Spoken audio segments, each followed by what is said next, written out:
지난 10일 북한의 해안포 발사는 릴레이 저강도 도발의 신호탄일 수도 있다는 분석이 나오고 있습니다.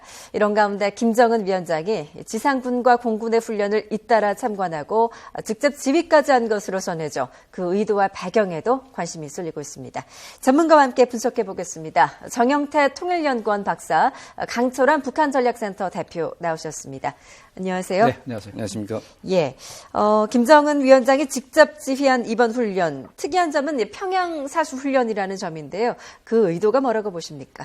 이제 가장 직접적으로는 지금 그 북한의 그 핵실험이라든가 미사일 시험 발사 이것 이후에 사실상 여기에 대한 강력한 어떤 대응 차원에서 미국의 전략적 자산들이 한반도로 사실 이동하고 있고 또 그것을 중심으로 한미 연합 그 군사력 차원에서 여러 가지 실질적인 움직임을 보이고 있는 상황에서 소위 에서 이런 데 대한 뭔가 태연하다든가 이런 것을 이제 보여줌으로써 오히려 북한의 어떤 그 군사력 그런 역량이라든가 이런 것을 그 과시하는 측면이 하나 있고 또 이어서 동시에 이제 김정은 자체가 직접 이런 것을 지휘한다는 그런 것을 보이고 있는 것은 아직까지 김정은이가 소위 그 지도자로서 중요한 것이 뭐냐면 군사부문, 소위 군사 지도자로서의 어떤 역량 이런 것을 중심으로 해서 군부를 장악하고 또 군대 전체를 그 안정화시키는 그런 지도력의 어떤 그런 그 과시가 필요하다는 것이죠. 예. 그래서 일부러 사실 오히려 강조해서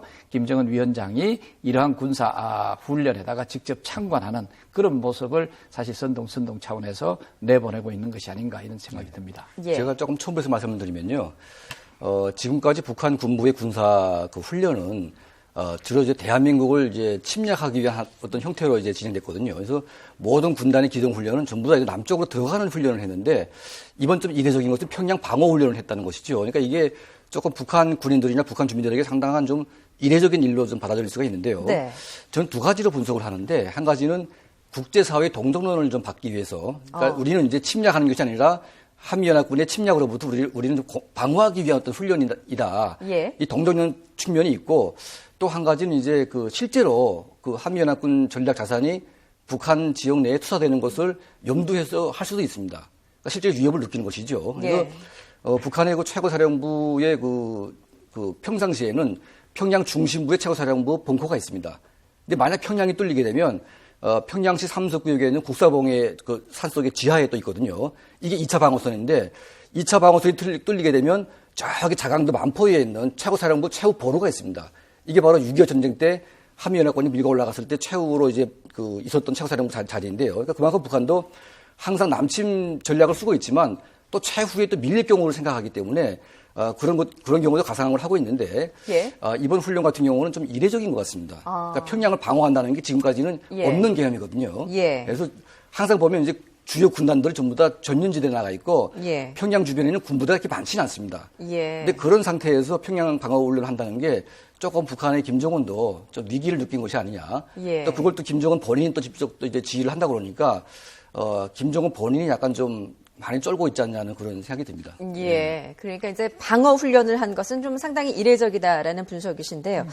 이번 보도를 통해서 이제 이영길 후임으로 이명수가 북한군 총참모장에 임명이 됐음이 확인이 네. 됐습니다. 뭐 이명수 미사일 분야 해박한 지식을 가진 것으로 알려져 있는데 이번 미사일 발사 성공으로 인해서 굉장히 신임을 얻었다 이렇게 볼 수 있을까요? 뭐 미사일 신임을 얻었다고 또 할 수도 있고 그 다음에 이제 사실은 이전에 이영길에서 이게 바뀐다. 그럼 이영길의 어떤 그 잘못, 이것을 이제 나름대로 그 질책을 하고 거기에 대해서 이제 새로운 인물로 이명수를 내놨다. 이래 볼 수가 있는데, 그럼 왜 이영길이가 바로 이 처형이 됐는지 그건 모르겠으나 일단은 그 일선에서 물러난 그런 형태로 됐죠. 그 이유가 뭘까 하는 생각이 들죠. 그러나 이제 이건 어디까지나 우리가 이제 가설을 생각해서 얘기할 수가 있는데 지난번에 김양근의 갑작스러운 교통사고 이것이 사실은 거기에 대해서 사실 김정은이가 굉장히 안 좋은 어떤 그런 비통한 심정으로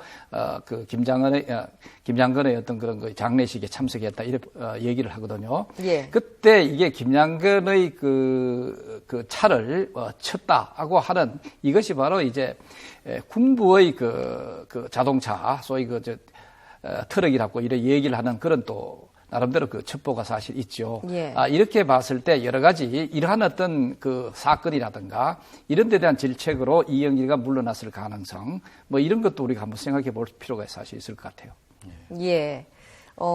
지금 이제 뭐 지난해 말 사망한 김양건 뒤를 이어서 노동당 통일선전부장은 물론 뭐 대남 담당 비서직까지 물려받은 김영철을 비롯해서 이번에 이제 이명수까지 모두 군부 뭐 강경파 아니겠습니까? 이렇게 되면 이제 남북 관계가 그런 면에서 좀 더 어려워지는 게 아니냐라는 분석도 나오고 있는데요. 예, 그러니까 이제 그 사실은 북한의 그 소위 비둘기파라고 하는 좀 이게 대화를 좀 중점으로 해서 대한민국과의 관계를 좀 이렇게 풀어보려고 하는 김양건 세력이 몰락하면서 사실 이제 김영철을 중심으로 한 이제 군부 세력이 상당히 지금 득세를 하고 있는데요. 예. 근데 이번에 좀 특징적인 게 뭐냐면 그 이명수라는 사람이 원래 이제 북한에서 인민보안부 쪽으로 상당히 이제 그 근무를 오래 했었기 때문에 그 인지도가 높습니다. 그러니까 기존에 이제 그 니영호 인민군 총참모장 이후에 처음으로 인지도가 높은 그런 이제 약간 좀 비중 있는 인물이 총참모장으로 왔다는 것이죠. 그러니까 이게 약간 좀 시사하는 바가 큰 것 같습니다. 네. 그러니까 지금 북한군이 이제 뭐 다 아시겠지만 인민군 총참모부와 총정치국이 있는데 지금까지 정치군인들이 득세하다 보니까 이 총참모부 계통의 많은 군인들이 피해를 받습니다. 그러니까 니영호 같은 경우에도 초기 김정일, 그러니까 아버지가 세워준 군인이었었는데 최룡해가 그 총정치국장으로 오면서 최룡해하고 갈등을 빚다가 예. 결국은 이제 김정은이 최룡해 손을 들어주면서 니영호가 날아갔거든요. 근데 북한 군부 내에서는 그 니영호 하게 되면 그 전에 오국열 당 작전부장이 추천했던 아주 유능한 군사 전략가인데 예. 이런 사람을 내치니까 상당히 이제 북한 군부 내에서는 실망감이 컸고 과연 이제 김정은이라는 사람이 군대를 아는 사람이냐 이런 이제 웃음도 있었고 예. 전쟁을 할 수가 없다. 왜냐하면 유능한 군인들 전부 다 치니까 그게 바로 이제 그 정치 권력화된 북한의 군부가 이 정치 군인들의 어떤 자기 목적과 자기의 기득권을 지키기 위해서 작전 군인들을 계속 핍박하는 양태로 왔거든요. 예. 그러다가 이번에 처음으로 군인다운 군인이 왔다는 게 좀 중요한 것 같습니다.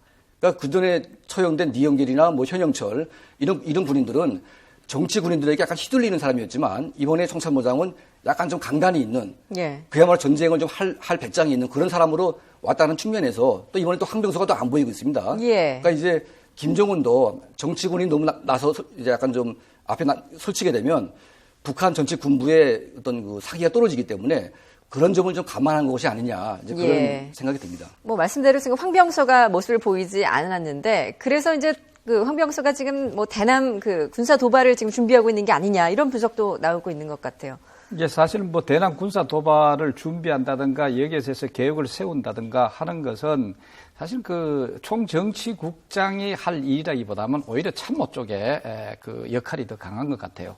그렇기 때문에 이것은 이제 직접적으로 그 연결을 하기에는 좀 곤란하고. 네. 그런데 지금 방금 우리 얘기하신 거였는데 여러 가지 이제 정치군인 이것이 조금 그 약화시키는 하나의 그거로 이명수가 나왔다는데 저는 오히려 반론을 좀 제기할 수 있는 게 예. 지금 김정은 들어와서 오히려 이 정치군들 소위 당회의를 열어가면서까지 이 당의 그 기능과 역할을 소위 강화하는 그런 추세입니다. 군 역시도 내부적으로 사실 이게 실질적으로 전투를 하는 데 있어서 전투 역량을 강화하기 위해서는 물론 이제 여러 가지 군사 지휘 실질적인 그런 능력을 가진 사람이 필요하지만 지금은 오히려 그것보다는 뭐가 필요하냐. 군대를 오히려 안정적으로 가는 그런 형태가 더 필요하거든요. 그래서 오히려 정치 군인을 더 강화하는 겁니다. 그러니까 최근에 당 중앙위 위원회의 어떤 그 일꾼들하고 그다음에 군대에 이런 정치 일꾼들하고 같이 연합 회의를 사실은 최초로 한번 한 적이 사실 있습니다. 그것도 역시 뭐냐 하면은 역시 이런 정치 군인들이 군대의 안정화를 위해서 여러 가지 정치적으로 독려하고 이끌어가고 지도하는 어떤 그걸 더 강조한다. 이런 사실 측면이 있죠. 그렇기 때문에 황병서 자체가 뭐 군사 도발을 준비하기 위해서 안 보인다. 이렇게 연결지기엔 좀 지나친 것 같고. 그러나 어떻든 지금 상황에 있어서는 북한이 어떤 형태든지 어떤 군사 도발 이것을 준비하고 있는 것은 분명하다. 이에 대해서 우리가 좀 심각성을 느낄 필요는 있다는 거죠. 예, 두 분이 이제 약간 좀 의견을 좀 달리하시는 부분이 있는데요. 이명수 전 인민보안부장이 임명된 그 총참모장 자리, 사실은 이제 처형된 이영길의 자리 아니었었습니까? 이영길은 뭐 어떤 이유에서 지금 처형된 거라고 좀 보고 계시나요? 그러니까 사실은 그 이영길은 그 북한의 그 최룡해 인민군 총정치국장을 할 때 그때 최령의 사람으로 끌어온 사람인데 네. 사실은 그 이영길은 크게 잘못한 측면이 없는데 이번에 아마 이제 그 최령의 팔을 약간 몰락시키는 측면에서 황병소가 약간 좀 사람 정리한 것이 아니냐. 그러니까 물론 이제 북한 군부는 전부 다 부패해 있고 워낙 이제 부패 상황이 많기 때문에 예. 뭐 코에 걸면 코걸이, 귀에 걸면 귀걸인데 아마 황병소와의 권력 투쟁에 의해서 아마 쫓겨난 것으로 저는 보고 있고요. 예. 기존의 북한 군부 핵심 간부들이 전부 다 그런 식입니다.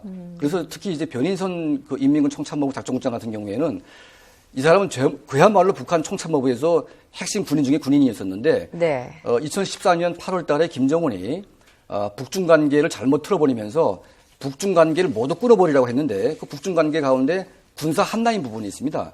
이 군사 한라인 부분을 김정은이 끊으라고 하니까 북한 군부의 수장으로서 너무 놀라운 일이죠, 이게. 그래서 예. 그걸 말리러 갔다가 김정은이 이제 자기 명령이 불복종한다고 해서 변인선을 처형시켰거든요.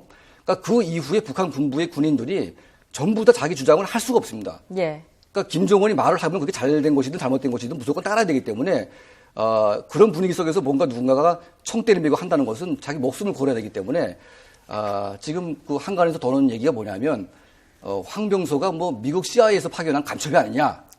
왜냐하면 너무 자기 군인들 다 죽여버리고 있으니까. 예. 특히 그것도 다 유능한 간부들만 죽이고 있습니다. 그래서 예.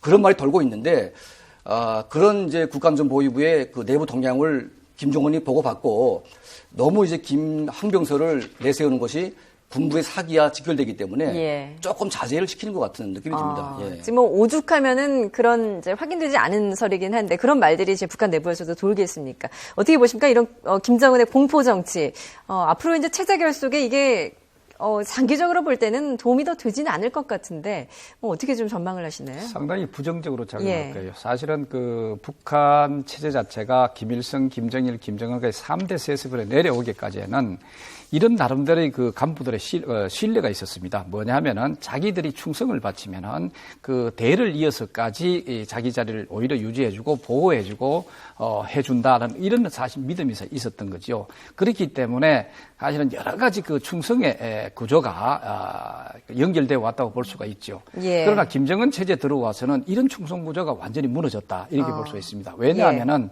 지금 뭐 여러 가지 그 내용이야 우리가 직접적으로 알기 사실 어렵습니다. 저 군부 북한 그 내부의 여러 가지 그 정치 이런 그 갈등이라든가 이런 문제들은 사실상 우리가 베일에 쌓여 있다 해도 그 큰 틀림이 없습니다. 물론 여러 가지 우리가 억측을 얘기할 수는 있지만 막 그럼에도 불구하고 여러 가지 이게 바뀌었다는데 사실 문제가 있습니다. 이 예. 바뀐 것이 그것이 뭐 잘못했었건 뭐 여러 가지 업무론 차원에서 이게 처형이 됐건 없어졌던 그러나 이게 바뀌었다는 데 문제가 있죠. 이제는 자기들이 아무리 충성한다고 노력한다 손 치더라도 그 자리를 오래 유지하기 어렵다는 것을 알고 있다는 거죠. 네. 이게 이제 전 간부들한테 이게 퍼지게 되고 또 예. 그런 신뢰가 불신뢰로 이게 확산이 됐을 때 예. 김정은 체제는 사실은 그야말로 폭압 형태로 유지만 될 뿐이지 이런 예. 신뢰 형태는 갈 수가 없다. 이렇게 결국에는 단기적으로는 자기 체제를 소위 김정은 체제를 강화하는데 예. 어느 정도 도움은 될 수 있게 워낙 공포 정치를 하니까 그러나 이 공포 정치는 오래 못 갑니다. 예. 이 독재 정치 속에서 공포로만 계속 했을 때 예. 이것은 항상 무너지는 어떤 그런 그 역사적인 그런 경험들이 예. 많이 쌓여 있다고 볼 수가 있죠. 예. 그렇기 때문에 김정은 역시도 그런 전철을 따를 가능성을 우리가 고려해 볼 때 상당히 그 불안정한 체제 예. 유지가 될 수밖에 없지 않느냐 하는 판단을 할 수가 있습니다. 예, 좀 저희가 이제 북한 군부 내 어떤 공포 정치나 그런 권력 구도를 좀 한번 분석을 해봤는데요. 앞서 이제 지난 20일 오전에 북한이 황해도 장산곳에서 해안포 몇 발을 발사를 했습니다. 이게 이제 남쪽이 아니라 서북 방향으로 발사를 했고 또 위력이 좀 약한 것을 이제 쏘았는데 네. 그 의도가 뭐라고 보시나요? 그러니까 사실 지금 북한이 그 한미연합군이 지금 밀고 올라오고 있고 또 한국 정부가 지금 전방위적으로 압박을 가하고 있는 상황에서 뭔가 내놓긴 내놔야 되는데 내놓을 게 사실은 쉽지가 않습니다. 그리고 이제 북한 그 지도부가 과거처럼 뭔가 북한 내부가 안정돼 있고 일신단결돼 있으면 배짱 있게 뭔가 한국을 대항해서 군사작전을 할 수가 있는데 그런 상황이 아니기 때문에 예. 뭔가 이제 좀 그 흠이 잡히지 않는 비밀리에 어떤 그런 공작을 해야 되는데 그게 사실은 그 좀 발굴하기가 쉽지가 않거든요. 그러니까 지금 북한이 소위 파괴적이면서도 아주 몰래 했던 큰 사건 중에 칼기 테러 같은 경우 또 앙상 폭발 또 천안함 폭침이 있는데 이 세 가지 역시 큰 도발이긴 하지만 예. 북한이 안 했다고 주장을 하는 거거든요. 지금까지. 그 딱 한 번은 뭐냐면 연평도에 대한 폭격을 했는데 그때 북한의 그 김양근을 비롯한 북한 지도부가 그 이명박 대통령에 대해서 분석을 하면서 예. 폭격을 해도 이명박 정부는 북한에 대해서 반격을 안 할 것이다. 다 계산된 어떤 그 공격이거든요. 예. 그런데 작년에 8.15 합의 이후에 북한 지도부가 박근혜 대통령에 대한 분석을 다 했습니다. 그러니까 이분은 한다면 한다. 그런 인식이 돼 있고 이제는 북한이 4차 핵실험과 미사일 발사까지 다 끝낸 상태이기 때문에 예. 더 이상 한미연합권이 북한 도발을 용납을 할 수 없는 상황이거든요. 그래서 아마 자그마한 도발, 이 흠집이 예. 북한 체제의 붕괴로 갈 수 있는 우리 공격이 될 수 있기 때문에 네. 도발하기는 쉽지는 않지만 그래도 뭔가 해야 될 그런 절박한 심정에서 예. 꾸미기 꾸밀 텐데요. 아마 이제 약간 좀 저열하고 좀 치졸한 그런 형태의 도발이 있지 않을까 이제 그런 생각이 듭니다. 예, 그런 네. 면에서 이번에 이제 저강도 도발을 한 것이다라는 분석인데 앞으로 이런 뭐 릴레이 도발의 어떤 그 저강도 릴레이 도발의 신호탄이다 이런 분석도 나오고 있는 것 같습니다. 박사님께서 어떻게 쉽게 보시나요? 얘기하면은 뭐 도발에 약간의 간을 보고 있다 이렇게 볼 수가 있죠. 아, 예. 사실은 뭐 지난번에 이게 직접적으로 맞대응해서 연평도 포격을 한다든가 이런 것과 같이는 하기는 어려울 겁니다. 왜냐하면 지금 상황 자체는 뭐 그야말로 알려진 대로 그 미국의 그 전략적 자산들이 이 한반도 주변으로 사실 속속 직결해 있는 그런 상황이고 예. 또 오히려 강화되는 그런 상황이죠. 그리고 또 앞으로 곧 한미연합 군사훈련 대비 태세가 철저하게 지금 되고 있는 상황에서 이런 연평도 도발과 같은 그런 걸 했을 때 여기에 바로 대응 공격이 있으리라는 것을 충분히 이해를 하고 있는 거죠. 네. 자, 그럼에도 불구하고 저쪽에서는 뭔가 이 도발의 분위기를 보일 필요는 사실 있습니다. 왜 그러냐면은 개성공단 중단이라든가 그리고 또 이거 미국의 전략적 자산들이 움직인다든가 예. 이것을 이제 어떤 면에서 이쪽 그 강경 그 보수 세력들이 한반도의 긴장을 격화시키는 어떤 그런 비난을 오히려 이쪽으로 돌리기 위해서 예. 그런 자그마한 것이라도 나름대로 흔적을 내 보인다는 것이죠. 예. 그래서 그야말로 제가 표현한 것 처음으로 이건 저 시쳇말로 할 수 있는 것이 도발의 간을 보고 있다 이런 생각이 사실 되죠. 그러나 예. 여타 앞으로도 보다 더 본격적으로 여러 가지 형태의 그 도발이 있을 수가 있는데 그것은 비교적 기습적인 어떤 그런 도발. 이런 것이 사실 있을 수가 있고 예. 아니면 직접적 맞대응하는 도발이 사실 있을 수 있다. 예를 들면 우리가 지금 저 대북 확성기 방송을 재개하고 있는 상황이잖아요. 예. 이것은 자기들이 어떤 정당성을 확보하고 있습니다. 나름대로 그다음 그 선전선동 차원에서 그게 바로 뭐냐 8.25 합의를 우리가 위반했다. 거기에 대해서 하는 대응으로 자기들이 여기에서 공격을 했다라든가 예. 이런 정당성을 갖고 있는 부분에 도발을 할 가능성 이런 것들이 사실 기다리고 있다 이렇게 볼 수가 있죠. 예, 알겠습니다. 지금까지 통일연구원 정영태 박사 그리고 강철원 북한전략센터 대표였습니다. 잘 들었습니다.